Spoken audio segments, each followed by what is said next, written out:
em raios lúcidos, brilham no céu da pátria nesse instante. Se o penhor dessa igualdade conseguimos conquistar com braço forte, em desejo ou liberdade, desafia o nosso peito à própria morte. A pátria amada, a tradição dissolve, Brasil, um sonho intenso, raio vívido, de amor e de esperança a terra desce. Sem teu formoso céu risonho e límpido, a imagem do cruzeiro resplandece. Gigante pela própria natureza, estrela sorte pálido colosso, e o teu futuro espelha essa grandeza. Terra dourada, entre outras vidas do Brasil, a pátria amada, dos filhos deste sol mais gentil, pátria amada Brasil. Deitado eternamente nesse esplêndido, ao som do mar e a luz do céu profundo, fulguras o Brasil, florão da América, iluminado ao sol do novo mundo. Do que a terra mais arriba, desde os sonhos lindos campos tem mais flores, nossos bosques têm mais vida, nossa vida no teu seio mais amor.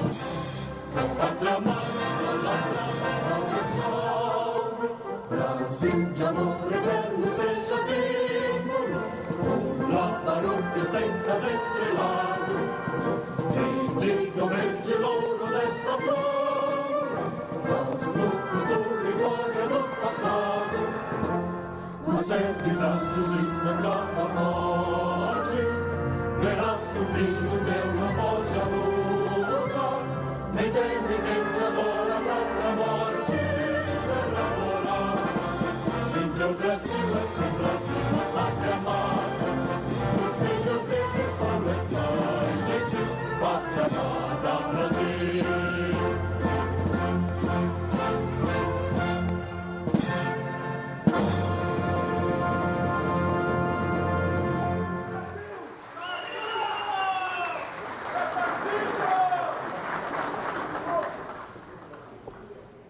Por favor, queiram se acomodar.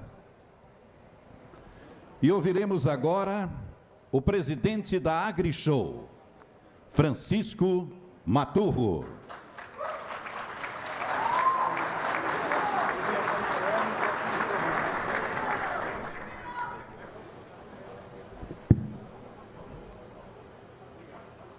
Bom dia a todos. Bom dia, pessoal. Presidente, eu estou aqui no meu mundo, viu? Conheço cada palmo desse chão aqui.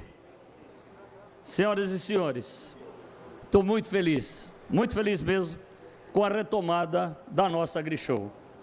Agradeço a presença do senhor Presidente da República, agradeço a presença de todos, e agradeço ainda as entidades sócias da nossa AgriShow, a BAG, a BIMAC, ANDA, FAESP, Sociedade Rural Brasileira. Estou aqui desde a primeira edição, com muitas pessoas, entre elas o nosso prefeito, Duarte Nogueira. O que dizia que o Nogueira ainda era de menor, quando nós começamos, né, Nogueira? Em nome do qual, gente, isso aqui está meio solto, aqui não tem um jeito, tem. Em nome do qual eu saúdo a todos aqueles que ajudaram e ajudam nessa longa e vitoriosa jornada. Como é bom estar em Ribeirão Preto, ter novamente esse contato, o olho no olho, com fabricantes, expositores, produtores e amigos, nesse maravilhoso mundo do agronegócio. Hoje estamos aqui, celebrando essa grande exposição, graças à compreensão dos expositores, que não nos abandonaram em nenhum momento. Durante todo esse período, trabalhamos muito e obtivemos sucesso. Nós não tivemos nenhum contrato judicializado em mais de 800 que nós temos aqui. Deu mais trabalho não fazer do que fazer. Foi difícil, mas a vitória está aí, é por acreditarem na nossa AgriShow e nos seus resultados.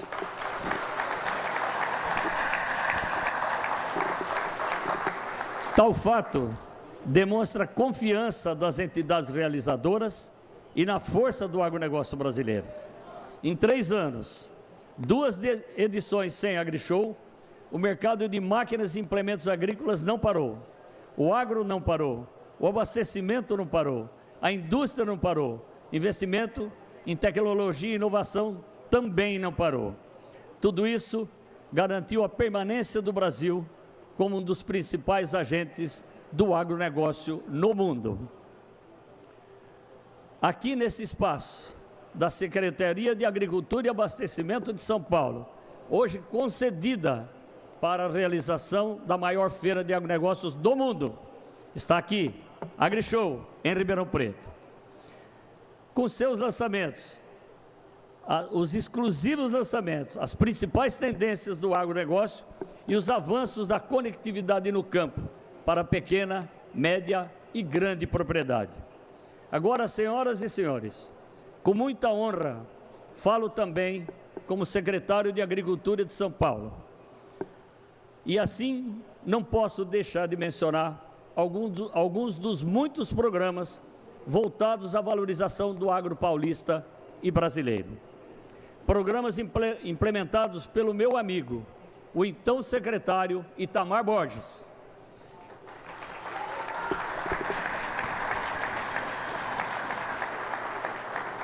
Que esteve à frente dessa pasta e comandou uma revolução no agro de São Paulo. Cabe também um agradecimento ao Ministério da Agricultura, hoje comandado pelo querido amigo Marcos Montes, nosso Marquinha, tão bem escolhido e sucedendo a grande Tereza Cristina. Uma glória.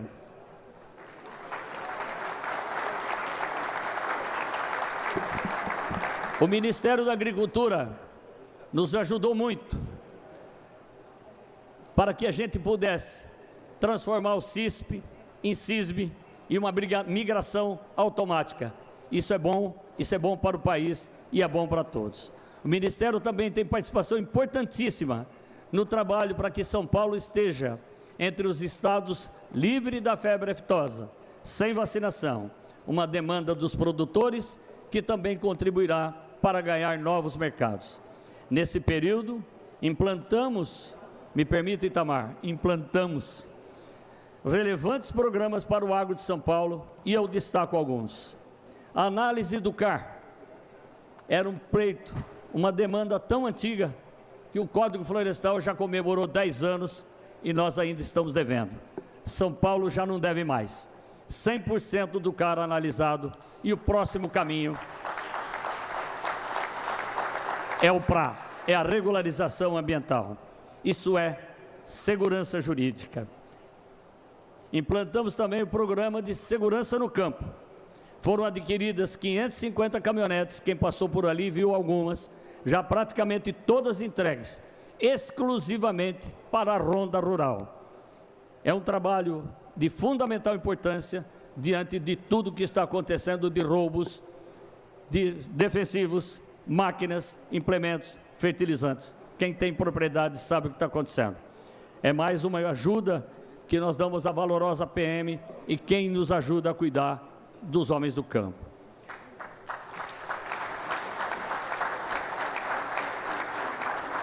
Implementamos também o programa Rotas Rurais, que está mapeando estradas até então sem endereço.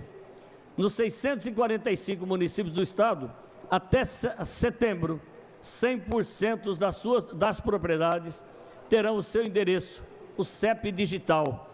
Isso é cidadania, segurança e dignidade ao homem que mora no campo. Temos também o programa Melhor Caminho, que em menos de um ano, de 1º de junho de 2021 até agora, iniciamos as obras de 5.000 quilômetros de recuperação e perenização das estradas rurais. Outro ponto importante é investimento de São Paulo nas instituições de pesquisas da Secretaria de Agricultura.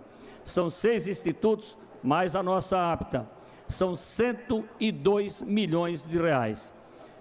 No último mês de março, lançamos o balanço social da pesquisa no agro. Cada real investido, 16,23 centavos voltaram para a sociedade. Esse é um resultado fantástico. Investir em pesquisa é garantir o futuro. Gostaria de ressaltar a todos os presentes que a AgriShow é uma grande vitrine, se não for a maior do mundo, está entre elas. Isso não é diferente para a Secretaria de Agricultura.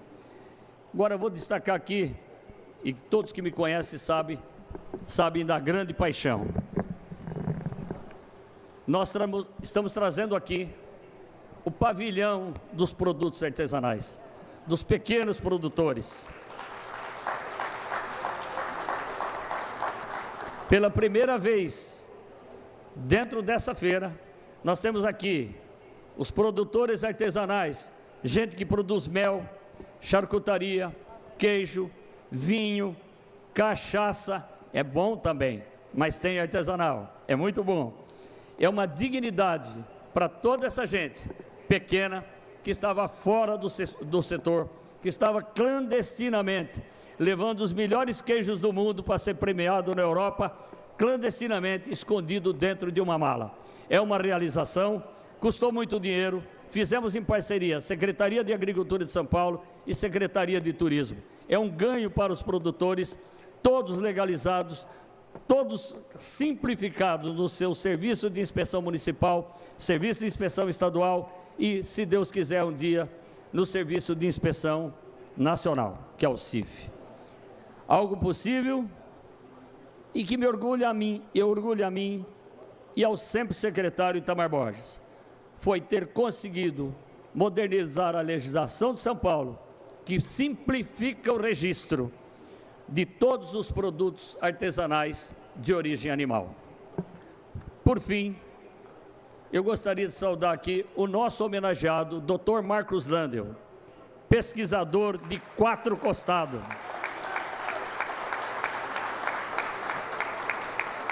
Senhores da mesa, eu fui presidente dessa feira em 18, fui presidente em 19, estou sendo presidente em 23. Aqui nós homenageamos Dr. Orlando, pesquisador, homenageamos o ex-presidente da Embrapa, Dr. Silvio Crestana, e agora Dr. Marcos Landel. Tenho orgulho, Dr. Marcos, de nós estarmos juntos novamente nessa cruzada. Muitíssimo obrigado e declaro aberta a 27ª edição da AgriShow.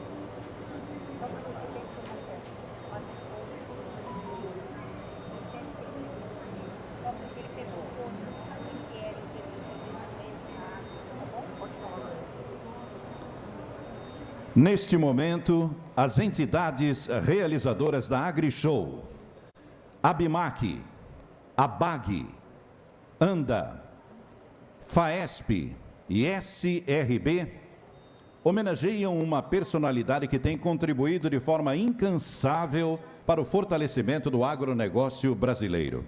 Nesta edição, nós temos a honra de anunciar que o homenageado da AgriShow é o pesquisador e diretor-geral do Instituto Agronômico IAC, senhor Marcos Landel. Graduado, mestrado e doutorado em agronomia pela Universidade Estadual Paulista Júlio de Mesquita Filho, Landel atua há 40 anos no Instituto Agronômico, onde construiu e mantém modernizado um dos 4 programas brasileiros de melhoramento genético da cana-de-açúcar.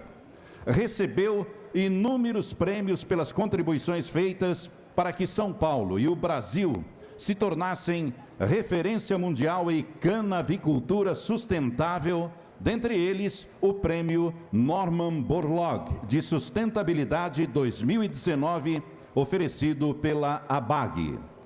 É referência no setor sucroenergético pela competência científica, capacidade de gestão e interação com a cadeia de produção.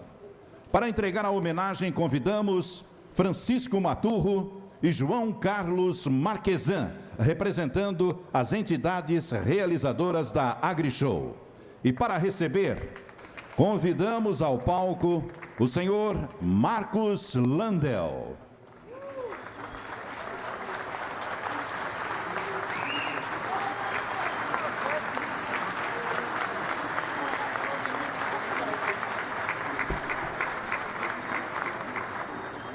A homenagem e o registro da entrega desta homenagem a Marcos Landel. Senhoras e senhores, a seguir, nós ouviremos o presidente do Conselho de Administração da ABIMAQ, João Carlos Marquesan.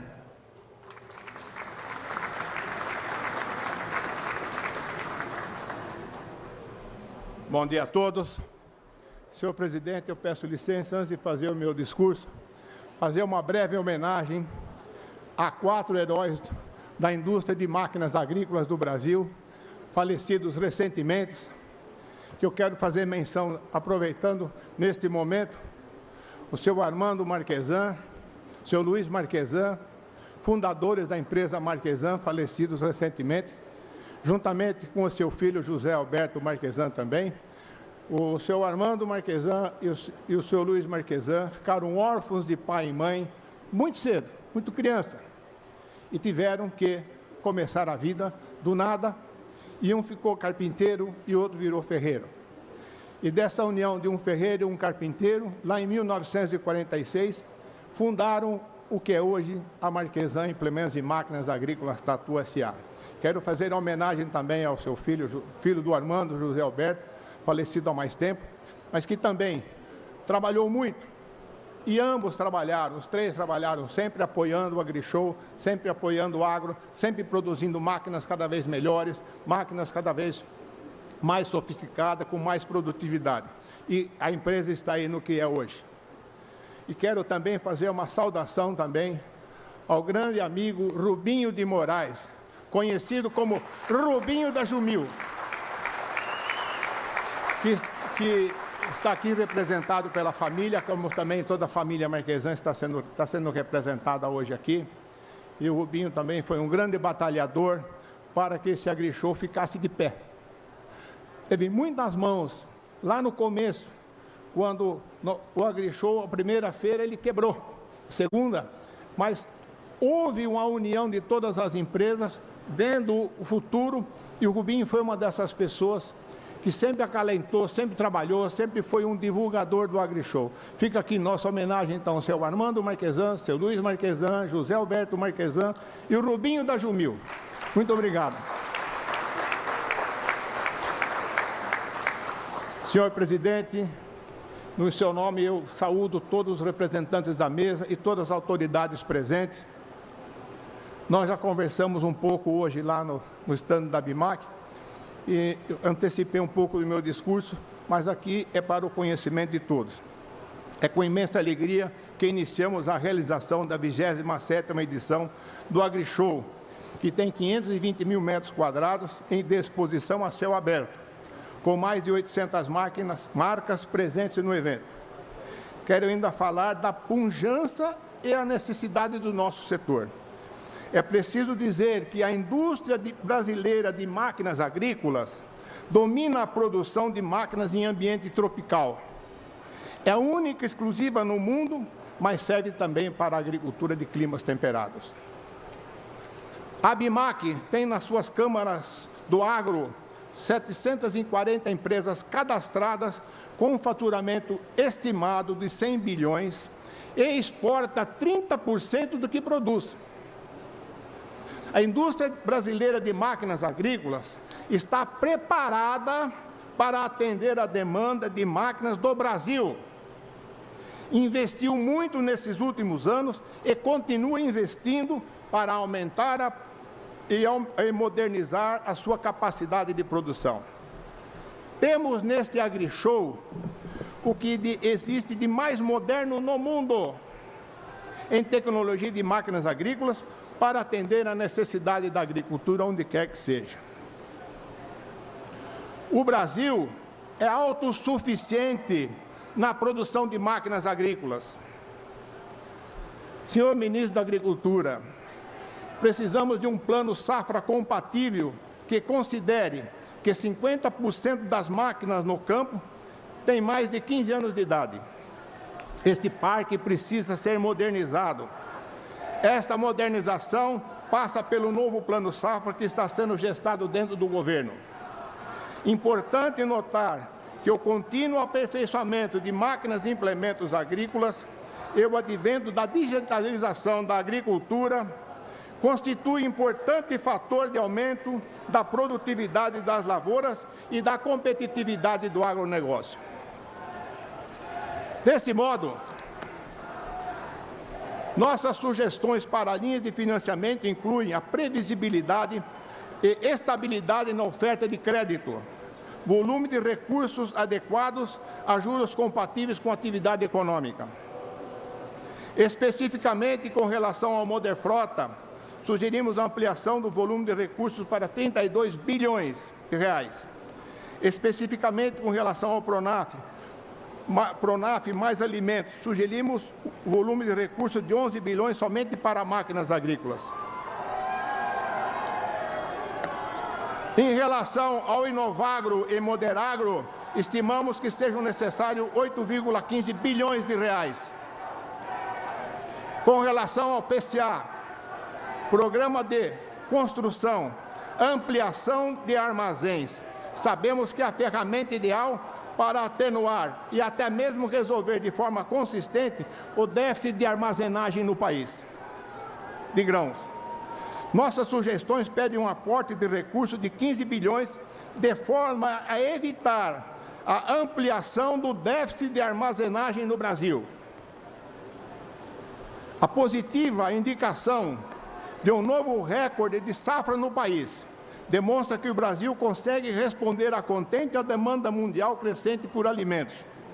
Mas, por outro lado, pressiona ainda mais o déficit de armazenagem de grãos no país, que está próximo de 100 milhões de toneladas, beirando ao caos logístico. Sabemos ainda que, atualmente, menos de 15% da área total cultivada no Brasil utiliza tecnologia de irrigação. No entanto, representa mais de 40% dos alimentos produzidos. Assim, sugerimos que o ProIrriga, Programa de Financiamento à Agricultura Irrigada,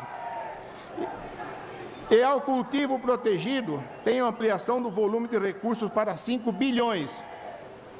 Sabemos ainda hoje, o Brasil é um dos maiores exportadores mundiais de grão. Mas, ao mesmo tempo, temos insegurança alimentar que nos ameaça. Não somos autossuficientes na fabricação de fertilizantes defensivos e principalmente no cultivo de trigo. O Brasil precisa continuar crescendo, aumentar sua capacidade de produção de trigo. Com irrigação, o Brasil tem capacidade de produzir trigo no Cerrado. Só precisa de recursos para irrigação para que se produza maior quantidade. Estou vendo aqui o presidente da Embrapa, Moretti.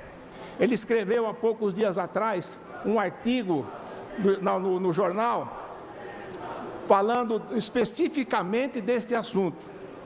Em 1970, nós produzimos 1.500 quilos de toneladas por hectare. Hoje estamos produzindo 5.000. No Cerrado, produz 9.000 quilos por hectare, sendo irrigado. E nós teremos segurança alimentar. Podemos chegar a produzir 22 milhões de toneladas de trigo. Só para ter uma ideia, a China irriga 70 milhões de hectares. Os Estados Unidos, 17 milhões de hectares. O Brasil, somente 7. Então, nós temos muita oportunidade para crescer em aumento de produtividade e produção. Por isso, necessitamos de investimentos para continuar produzindo e alimentando o povo brasileiro e gerando divisas para o país. Para crescer, devemos investir, não há outro caminho. Precisamos voltar a acreditar no Brasil, no nosso potencial fabuloso. Vivemos em um país rico e abundante. Precisamos voltar a administrar a abundância e não a escassez. Por tudo isso, nossa expectativa só pode ser de bons negócios e de um AgriShow absolutamente próspera e digna do país que vivemos. Boa feira e bons negócios a todos.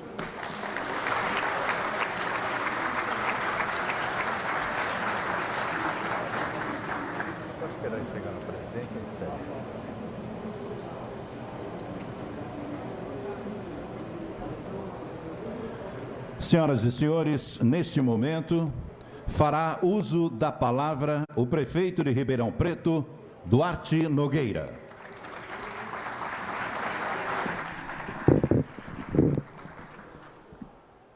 Bom dia para todas e para todos. Bom dia, gente. Eu quero cumprimentar todas as autoridades aqui já nominadas, na pessoa do presidente Jair Bolsonaro, e cumprimentar todos os organizadores, expositores, visitantes, convidados, amigas e amigos, na pessoa do presidente e secretário, simultaneamente, Chiquinho Maturro. Eu vinha hoje de casa tentando imaginar, Arnaldo, uma única palavra para que eu pudesse abrir aqui a AgriShow, dando boas-vindas a todos vocês, a nossa querida Ribeirão Preto. Depois de 3 anos de afastamento desse convívio delicioso que é a AgriShow durante a semana da sua realização. E a palavra que eu encontrei foi saudade. Estava com saudade de todos vocês, a cidade de Ribeirão Preto estava saudosa de todos vocês, e nós, ribeirão-pretanos, de recebê-los tão bem, como nós sempre o fizemos aqui, nas 27 edições desses 29 anos que nos separam da primeira, em 1994. E a AgriShow, ela é a síntese daquilo que tem de melhor na humanidade. Para quem já leu o livro do Yuval Harari, Sapiens, e ali a gente encontrou, na leitura daquele historiador, a cadência da humanidade ao longo do seu surgimento na face da Terra, a AgriShow retrata essas 4 etapas que o livro demonstra. Há 70 mil anos atrás, a revolução cognitiva. Enquanto a humanidade se organizava em famílias, em bandos, em estruturas além da vida nômade, coletora e caçadora que havia naquela época. Depois, passaram-se 58 mil anos e veio o ministro Joaquim Leite, a Revolução Agrícola. Os seres humanos passaram a plantar, passaram a cultivar outros tipos de produtos da nossa biologia da terra, da agricultura, e entre 9.500 e 3.500 anos atrás, nós praticamente domesticamos as principais culturas que nós temos hoje a cultivar, presidente Pedro. Mandioca, arroz, feijão, milho, frutas e assim por diante. E a Revolução Industrial, carregada pelo João Marquesan, só veio há 240, 250 anos atrás. E a Revolução Tecnológica, há menos de um século. E essas 4 revoluções sintetizam aquilo que há de melhor na humanidade, que é a vitrine que apresenta a AgriShow.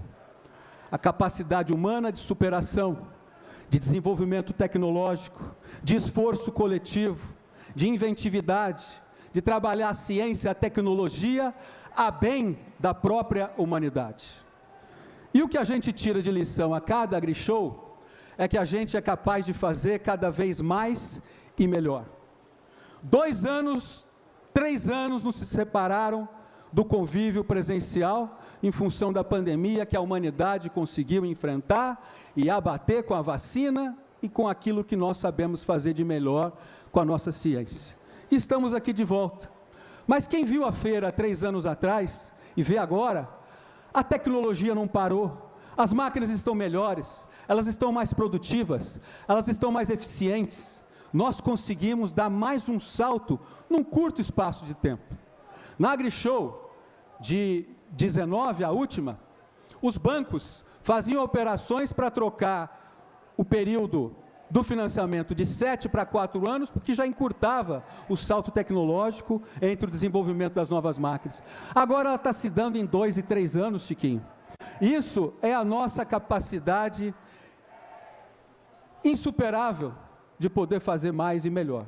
Portanto, os efeitos positivos dessa AgriShow 2022 é que nós precisamos nos preparar para não termos problemas de abastecimento, os nossos fertilizantes, as questões que envolvem uma guerra em outro lado do mundo que impacta a nossa capacidade de produzir insumos e tê-los à nossa disposição para alimentar os brasileiros, alimentar o resto do planeta, produzir energia limpa e tudo com sustentabilidade, respeitando os nossos recursos naturais. Então, eu acho que essa é a grande lição que a AgriShow traz para todos nós, cidadãos ribeirão-pretanos, brasileiros e representantes contemporâneos da atual humanidade.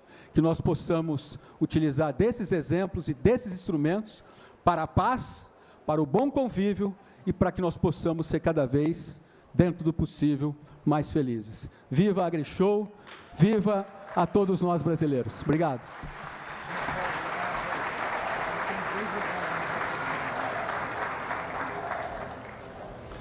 Ouviremos agora o presidente da Caixa, Pedro Guimarães.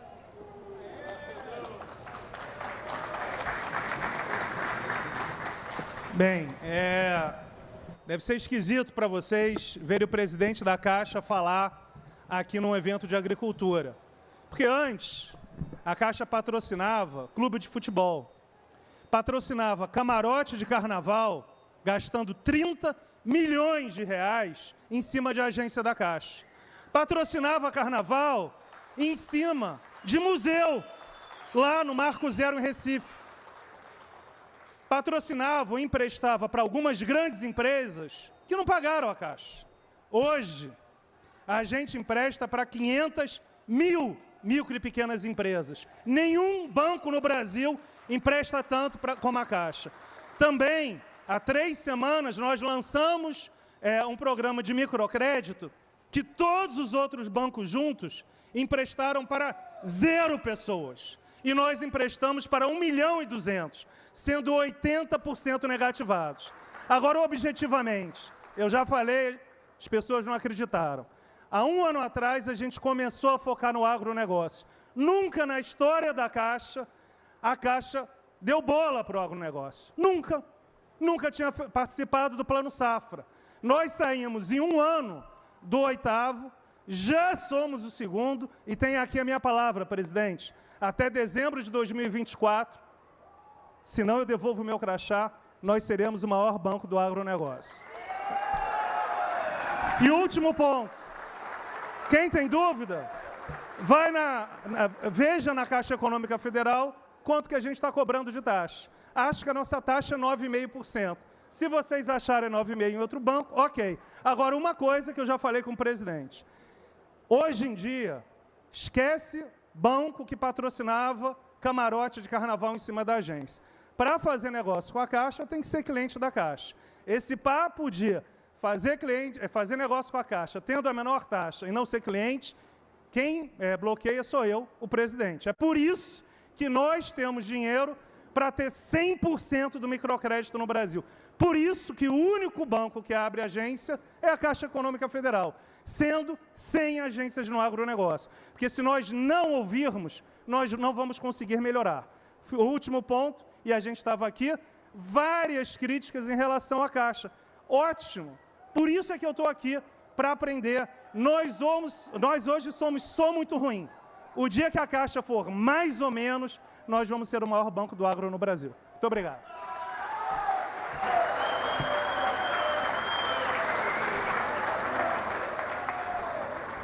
Na sequência, nós ouviremos o ministro do Meio Ambiente, Joaquim Leite.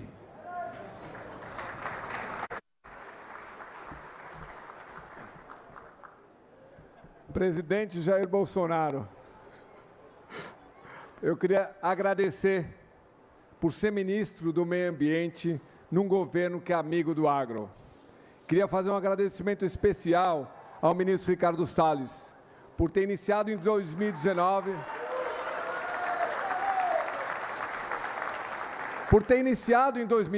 políticas racionais, políticas como o Programa de Pagamento por Serviços Ambientais Floresta Mais, que antes desse governo ninguém falava em remunerar quem cuida de floresta, e o agro faz isso. Programa como o crédito, como a criação do crédito de carbono de floresta nativa, o crédito de metano, o crédito de reciclagem no programa Recicla Mais, o lixão zero, que já fechou 20% dos lixões. São soluções climáticas, soluções ambientais lucrativas para o empreendedor, para as pessoas e para a natureza.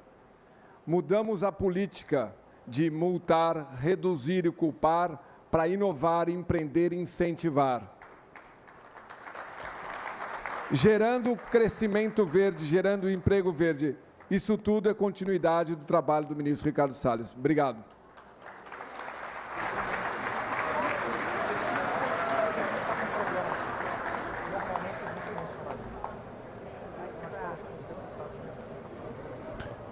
Ouviremos agora o ministro da Agricultura, Pecuária e Abastecimento, Marcos Montes. Um bom dia a todos, a todas. Uma alegria estar aqui com o nosso presidente Bolsonaro, que tem percorrido o Brasil e tido essa demonstração de carinho e de afeto de toda a população. Cumprimentar o Marquesan, presidente aqui, Chiquinho, meu amigo particular, querido amigo, que com toda certeza, mais uma vez, fará o sucesso do AgriShow. Prefeito Duarte, meu companheiro deputado. Eu queria, rapidamente, fazer hoje aqui, num lugar que é símbolo do agro, aqui Ribeirão Preto e a região, a grande Uberaba, né, Duarte? Fortalece fortemente o agro, e acho que é o momento de nós fazermos, todos nós, uma reflexão. E essa reflexão passa por momentos difíceis, porque é aí que a gente começa a entender o trabalho de cada um. Vivemos, senhor presidente, a pandemia, algo que mexeu com o mundo todo, e mexeu, claro, com o Brasil, mas mexeu pouco com a produtividade do homem do campo, com os homens que constroem esse país. A época da pandemia, a nossa indústria, Marquesan, não parou, dia e noite, produzindo pedidos que não conseguia alcançar, mas trabalhava diuturnamente. E o nosso produtor rural não ficou em casa. O nosso produtor rural foi ao campo, como ele sempre faz, diuturnamente trabalhando. É por isso, e é um dos motivos principais, com a tecnologia que o Duarte disse, com a ciência, mas é por esses motivos, com a tenacidade, a persistência do homem do campo e a fé da indústria também no homem do campo, que o Brasil do campo teve uma época de vitória. Precisamos comemorar sim, porque o agro deu exemplo não só na produtividade, mas deu exemplo de acreditar que nós todos não podíamos parar de trabalhar, e não paramos. Por isso hoje nós estamos aqui comemorando uma feira que com toda certeza baterá os recordes de comercialização, quase 5 bilhões de reais. É muito importante a gente falar sobre isso, falar sobre a guerra da Ucrânia com a Rússia, que nos trouxe preocupações, mas também nos trouxe alento. E podem ter certeza absoluta que o governo Bolsonaro, lá no Ministério Institucional do ministro Heleno e do Almirante Rocha, já produzia ali o Plano Nacional de Fertilizantes, antes mesmo de nós termos os problemas dessa total dependência que nós temos do fertilizante. Lá na Embrapa do Celso Moretti, já se fazia o estudo do trigo, buscando agora mesmo 250 mil hectares para plantar trigo, podendo chegar a 2 milhões de hectares com uma alta produtividade. Esse governo não parou, todos colaboraram, mas aqui nessa reflexão, um momento especial que nós vivemos. Novembro de 2018, presidente Bolsonaro é eleito, e imediatamente eleito, você se lembra, Arnaldo, e muitos de vocês se lembram, ele foi à frente parlamentar da agropecuária, todos nós, vários deputados, acho que você estava também, e ele pediu que a frente indicasse o ministro da Agricultura, do seu governo, mudando a forma de governar o Brasil, mostrando com clareza que precisamos realmente buscar a tecnicidade. E a frente, agradecida pelo respeito que o presidente tem ao parlamento brasileiro, escolhemos a gigante, a pequena, grande mulher, que foi a Tereza Cristina. Tereza Cristina deu uma dinâmica diferente ao agronegócio brasileiro. E o presidente deu a ela todas as possibilidades dela formar uma equipe, ao modo dela, do jeito dela, como ela quisesse. E eu tive a honra de ser convidado para estar ao lado dela, como outros grandes companheiros. E fizemos uma equipe. E com muito pouco tempo, nessa reflexão que fizemos, o Ministério da Agricultura, que eu convivi por muitos anos, como deputado que fui, presidente da frente, presidente da comissão, o Ministério da Agricultura se torna um Ministério da Agricultura de primeiro escalão, Pedro. Nós nunca tínhamos chegado a esse ponto lá no Parlamento Brasileiro e nos ministérios. O Ministério era adversário da frente, que era adversário da CNA, que era adversário da OSOBIA, não se tinha a união. E todos nós unimos e fizemos um Ministério forte.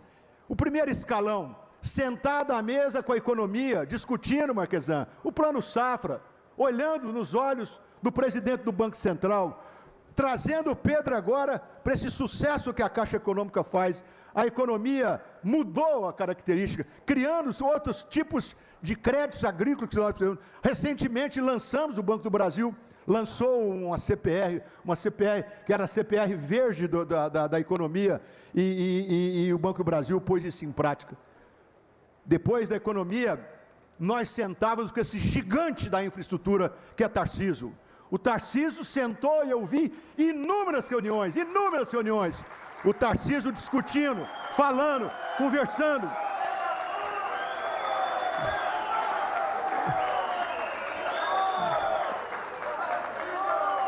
E as alternativas, Tarcísio, que o seu ministério proporcionou, trabalhando conjuntamente com o Ministério da Agricultura, que vai fazer com que a nossa infraestrutura ajude o setor, ajude a agropecuária brasileira, que nunca foi ajudado também, porque as dificuldades, o preço dos fretes, ele é lá em cima. E agora, com outros modais, com a própria cabotagem, nós teremos uma outra infraestrutura no Brasil. Por isso, o Tarcísio hoje, esse homem reconhecido no Brasil todo. Passamos Joaquim e Ricardo Salles, passamos pelo meio ambiente.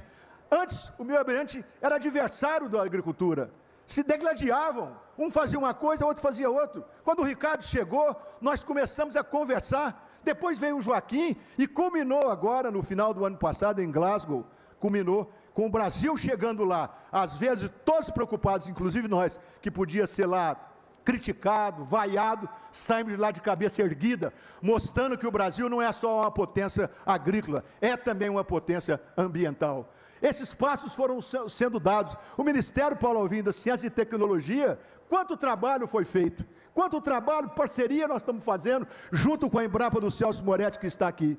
Fomos andando, e o presidente teve a clarividência de trazer para perto dele, trazer para os braços do Ministério da Agricultura a outra agricultura, tão importante como essa que nós estamos vivendo aqui, que é a agricultura familiar. Essa agricultura familiar fez com que o Brasil também desse um salto de qualidade.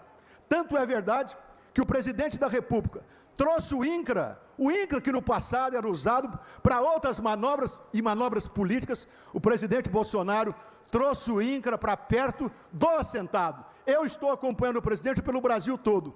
Já se titulou 340 mil famílias. E chegaremos até o final do ano a 500 mil famílias. Aí me perguntaram, sabe, ministro Anderson, me perguntaram e perguntavam para nós, por que o MST perdeu a força. Perdeu a força porque o presidente Bolsonaro deu dignidade ao assentado.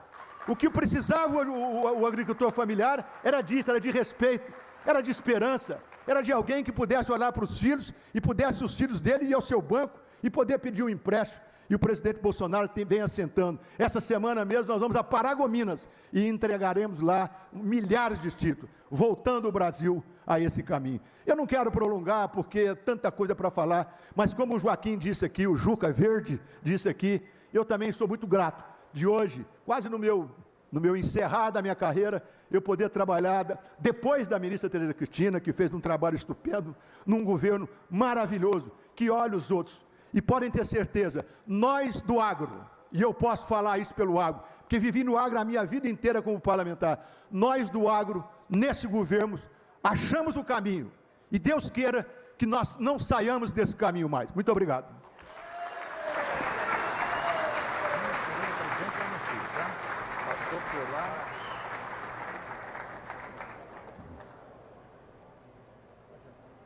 Senhoras e senhores, anunciamos as palavras do presidente da República, senhor Jair Bolsonaro.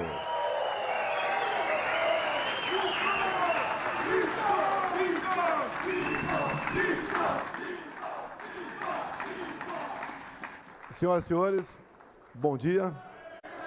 Vamos sentar, por favor.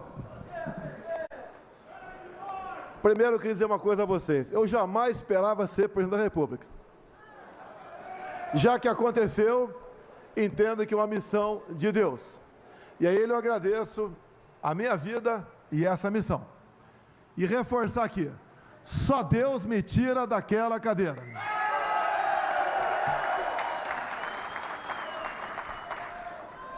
Não somos corajosos, não. Somos apenas coerentes. E a coerência é uma coisa que tem que ser inerente à política. Só discurso não resolve, principalmente discurso em época de eleições. Dizia a vocês, como há alguma especulação por aí, não vou entrar em detalhe. O decreto da graça e do indulto é constitucional e será cumprido. No passado soltavam bandidos, ninguém falava nela. Hoje eu solto inocentes. Dizia a vocês agora o motivo da minha vinda aqui. Primeiro eu agradeço o honroso convite.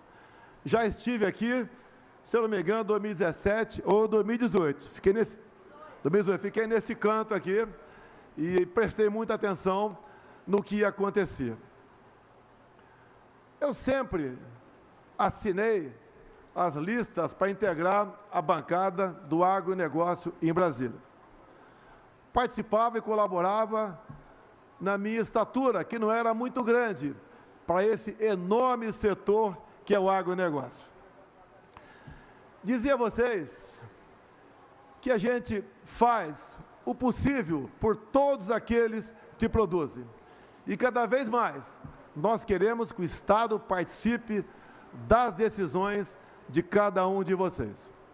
Estado bom é aquele que não interfere, dá liberdade a quem quer produzir. Tratando do agronegócio, não é uma atividade isolada, depende também da indústria, depende também de outros fatores, como foi descoberto há pouco tempo, de fertilizantes. Desde 2008, eu já discursava na Câmara sobre uma grande área que nós temos de potássio, que é na foz do rio Madeira. Mas a história é muito longa. A Petrobras, na época, concedeu os direitos exploratórios a uma empresa brasileira vinculada a uma canadense. E depois eu descobri que isso fazia parte de uma maracutaia. Por quê? Porque pouco tempo depois foi feito o distrato. Obviamente com a Petrobras pagando uma fortuna para essa empresa brasileira. Ou seja, faltou se apurar no passado a indústria do distrato no Brasil também. Temos um projeto, no início do ano passado, que nasceu no Ministério das Minas e Energia, o Almirante Bento, está repousando na Câmara. permitindo que essas áreas indígenas, se a respectiva etnia assim o quiser, se possa explorar o subsolo, bem como o indígena possa também exercer uma atividade lá dentro da sua propriedade semelhante ao que um fazendeiro do lado executa. Ou seja, os indigenistas cada vez mais estão conosco também. Como disse o Marcos Montes aqui, era um problema até há pouco tempo o MST.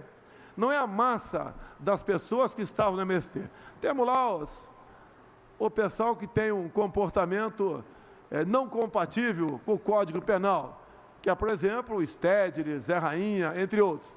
Mas a massa, a grande maioria, são de pessoas trabalhadoras. O que fizemos no início do nosso governo, com a ministra Tereza Cristina e com o Geraldo Mello, presidente do INCRA, fomos exatamente para titularizar terras pelo Brasil. Isso está sendo feito de forma bastante competente e a gratidão, o reconhecimento dessas pessoas simplesmente não tem preço.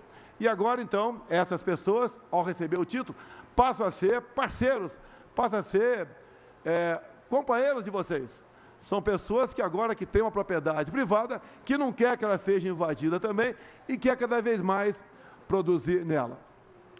Há poucas semanas, recebi a visita da senhora presidente da OMC, Organização Mundial do Comércio. E ela veio pedir para mim o quê? Que eu exportasse mais.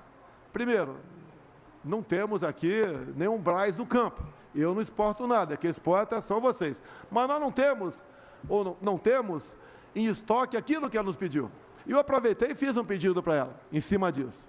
Que nos ajude que os fluxos de fertilizantes não sejam interrompidos para o Brasil e para o mundo, bem como os preços não continuem subindo dessa forma. Há poucos dias tivemos retorno dela, até publicado, aí, coisa rara, a imprensa publicar boa notícia. Publicou que o mundo não sobrevive sem os alimentos do Brasil.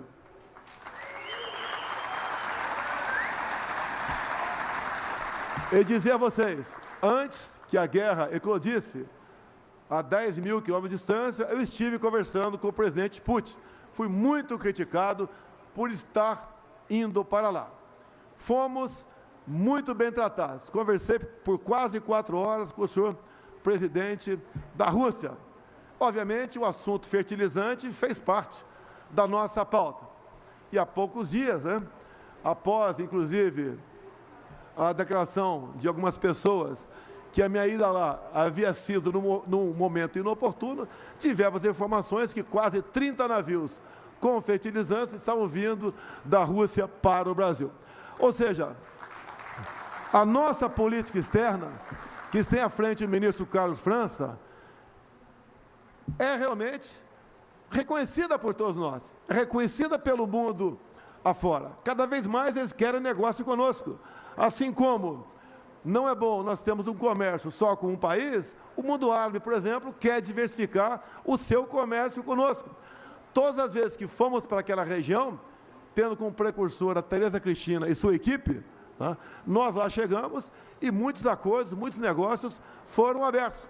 Obviamente, nos fizemos acompanhar também de pessoas como os senhores, que vão para realmente definir essas questões de exportação de alimentos da nossa parte.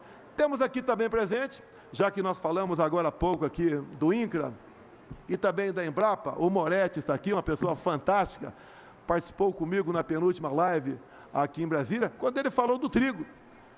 Hoje em dia nós produzimos 7 milhões de toneladas de trigo. Precisamos de 12, é isso mesmo, Moretti? Tá. E o Moretti apresentou um plano, já tinha apresentado antes, e apresentou com mais detalhes um plano que desde 2019 a Embrapa tinha colocado em vigor. Nós temos como dobrar a quantidade de trigo que nós precisamos para consumir. Ou seja, produzimos 7, importamos 5, mas podemos brevemente produzir 23 milhões de toneladas de trigo. Isso vem da onde? Em parte de 1 milhão de hectares em Roraima, que obviamente depende de irrigação. E Roraima é um estado fantástico, é o estado mais rico do Brasil. Obviamente, foi impedido de se desenvolver no passado, dada a política de industrialização, ou melhor, política da potencialização de reservas indígenas.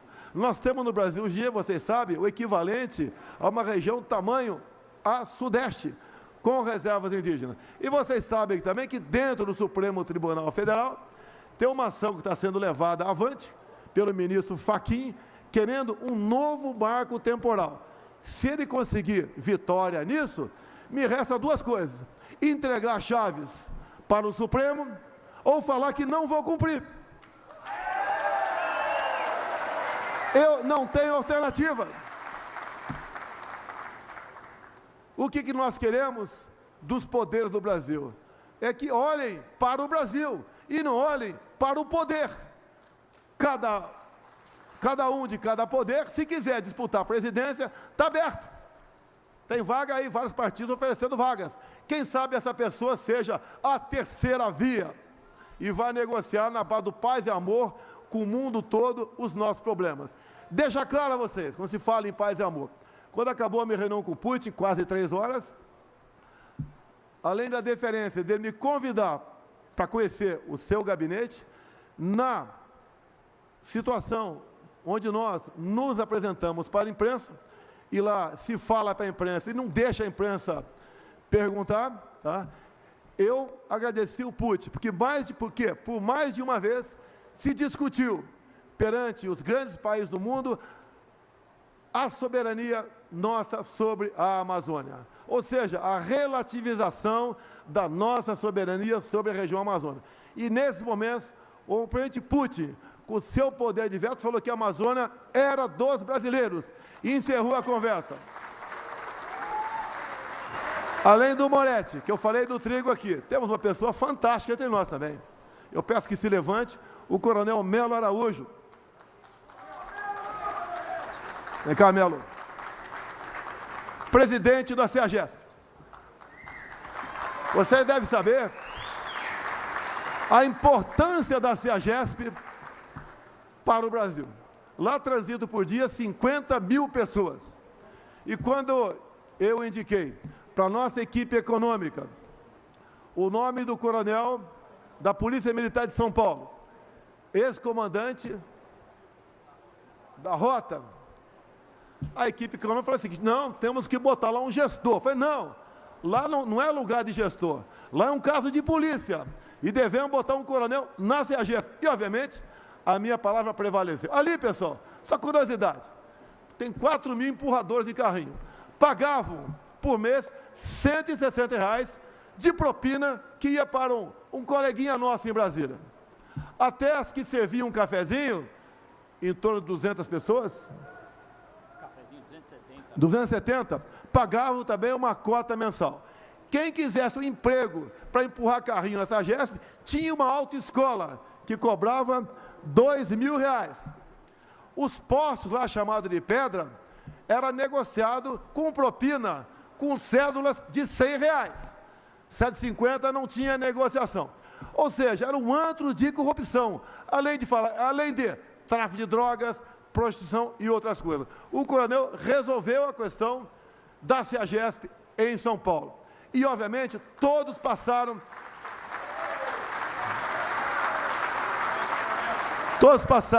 a ganhar com isso. O que quer dizer para vocês? Toda vez que a gente toca fogo num ninho de rato, problemas eu passo tem em Brasília. Porque a corrupção sempre esteve enraizada no Brasil.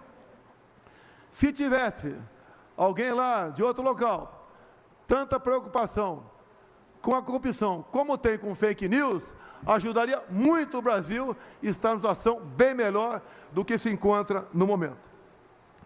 Indo para o encerramento, eu quero dizer a vocês, de forma bastante rápida, o endividamento da Petrobras entre 2003 e 2015, vocês sabem quem estava à frente do governo federal nessa época, chegou na casa dos 900 bilhões de reais. Isso dá para fazer 60 transposições do Rio São Francisco. O desviado da Caixa Econômica Federal, em torno de 46 bilhões de reais, daria para fazer 3 transposições do São Francisco. E também o BNDES, que era usado para obras para fora do Brasil e para vender aviãozinho para amigos do governo aqui no Brasil. Os malfeitos chegou na casa dos 400 bilhões de reais. Isso é um breve retrato, 3x4, de como era administrado o Brasil. E como essa turma que fazia essas bárbaras no passado, estão fazendo para retornar à cena do crime, para roubar novamente a nossa pátria. Ou seja, eu posso não ser o melhor presidente do Brasil, não tem problema nenhum, mas sou aquele que realmente levamos ao pé da letra a missão que me deram de conduzir o destino do Brasil da melhor forma possível. E isso eu tenho demonstrado ao escolher ministros técnicos, ao não aceitar a indicação política para ministério. Como nós temos aqui uma pessoa como o ministro Tarcísio, que jamais seria ministro em governos semelhantes àqueles que me antecederam. Como o próprio Ricardo Salles, que está aqui também, que jamais seria lembrado para ser ministro do Meio Ambiente. E dizer que o Salles bem sabe disso, bem como o Juca, né, que é o nosso atual ministro de Meio Ambiente. No passado, o Ministério da Agricultura e de Meio Ambiente não falavam a mesma linguagem. Era problema em cima de problema. Muitas vezes criavam problemas, criavam dificuldades para vender facilidade, para atender quem os indicaram para aquela função. Dizer a vocês, então, MST resolvemos, titulação, a questão de armamento também. Isso é muito importante para todos nós. Eu tenho dito que povo armado jamais será escravizado. Nós temos aproximadamente 600 mil CACs no Brasil. Eu determinei a defesa que tomasse providência para desburocratizar mais ainda o que for possível e atender os CACs. Eu quero, nesse ano, pelo menos mais 100 mil CACs no Brasil. E quando se fala isso, o homem do campo, conseguimos junto ao Parlamento brasileiro a posse estendida do arma de fogo. Ou seja, o cidadão, o homem do campo, ou a mulher, tá, passou a ter a posse de arma de fogo não apenas dentro da sua propriedade, a tua casa, mas em todo o perímetro da mesma. Isso, obviamente, desestimula invasões. Inclusive, quem é CAC pode comprar fuzil. Tá? Se o fuzil está na mão do vagabundo por aí, por que proibir para nós, cidadãos de bem? Ou seja, a nossa política é para atender ao cidadão de bem. Não estou preocupado que vão falar por aí que eu estou querendo armar a população, fazer isso, fazer aquilo. Eu quero sim que todo cidadão de bem, caso deseje, tenha a sua arma registrada em casa.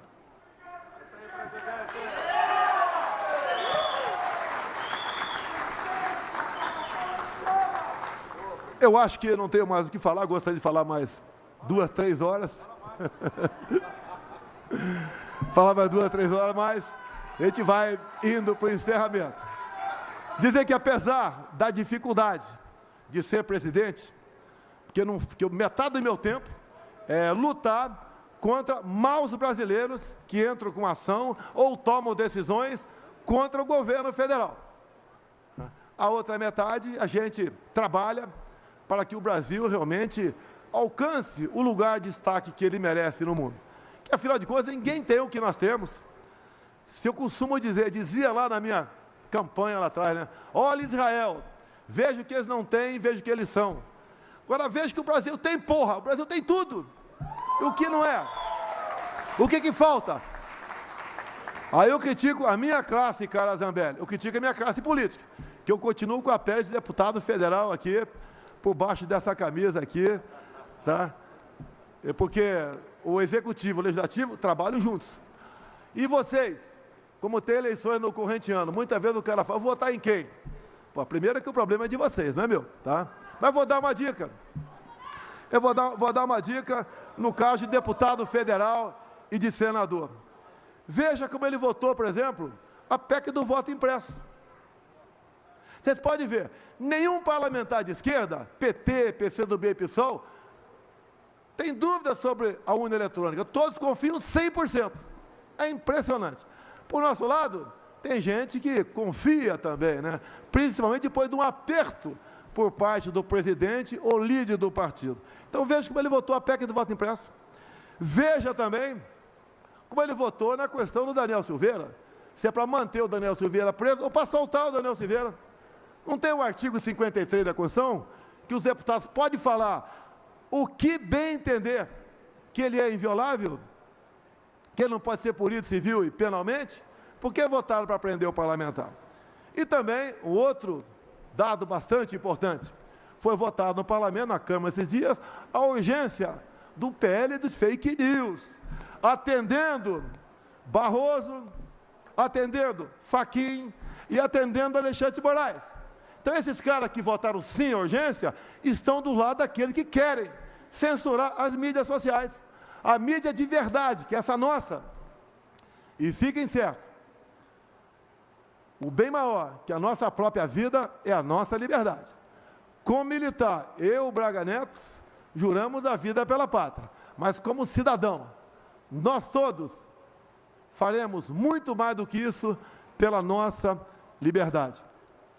Eu quero cumprimentar a todos por este momento, em especial aqui o nosso Francisco Maturro, presidente da AgriShow, o João Marquesan, presidente da ABIMAC, o nosso prefeito aqui de Ribeirão Preto, Duarte Nogueira, bem como todos vocês, brasileiros, que trabalham de domingo a domingo, de sol a sol ou de chuva a chuva, para o bem da nossa pátria. Mais do que os senhores colaboraram, e muito com o nosso PIB, os senhores colaboram com a segurança alimentar.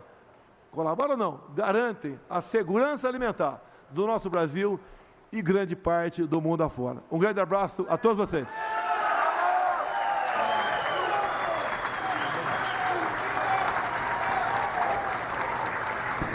Senhoras e senhores, damos por encerrada a cerimônia de abertura da AgriShow 2022.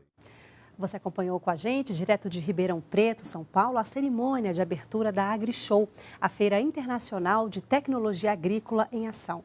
150 mil pessoas devem visitar os estandes nos 5 dias de evento. E a feira deve movimentar 3 bilhões de reais. Essas e outras informações você confere ao longo da nossa programação e também pelas redes sociais da TV Brasil. Uma ótima segunda-feira para você e até a próxima.